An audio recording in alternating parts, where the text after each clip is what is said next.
স্বপ্ন সেটা নয় যেটা মানুষ ঘুমিয়ে ঘুমিয়ে দেখে। স্বপ্ন সেটাই যেটা পূরণের প্রত্যাশা মানুষকে ঘুমাতে দেয় না। যদি তুমি সূর্যের মতো উজ্জ্বল হতে চাও তাহলে সবার আগে তোমাকে সূর্যের মতো পুড়তে শিখতে হবে।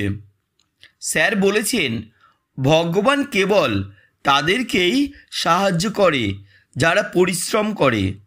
এটা খুব স্পষ্ট। যদি কোনো দেশকে দুর্নীতিমুক্ত এবং মানুষের মনকে সুন্দর করতে হয় তবে তা কেবলমাত্র তিনজনই করতে পারে: পিতা, মাতা এবং গুরু। স্যার বলেছেন, যদি আমরা স্বাধীন না হয় তবে কেউ আমাদের সম্মান করবে না। কাউকে হারিয়ে দেওয়াটা খুব সহজ, কিন্তু কঠিন হলো কারণ মন জয় করা।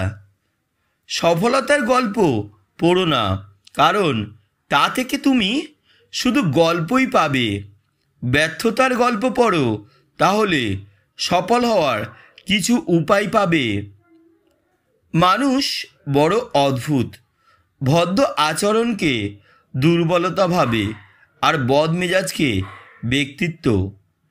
পরিস্থিতি যে কোনো সময় পরিবর্তন হতে পারে।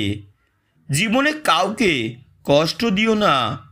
আজ হয়তো তুমি শক্তিশালী, কিন্তু একটা কথা মনে রেখো, সময় তোমার থেকেও বেশি শক্তিশালী।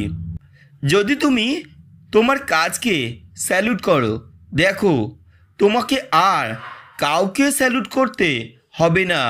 কিন্তু যদি তুমি তোমার কাজকে অসম্মান করো, অমর্যাদা করো, ফাঁকি দাও, তাহলে তোমার সবাইকে স্যালুট করতে হবে। জীবনের সমস্যার প্রয়োজন আছে। সমস্যা আছে বলেই সাফল্যে এত আনন্দ। স্বপ্ন, স্বপ্ন, স্বপ্ন, স্বপ্ন দেখে যেতে হবে। স্বপ্ন না দেখলে কাজ করা যায় না। উপরে তাকিয়ে আকাশটাকে দেখো।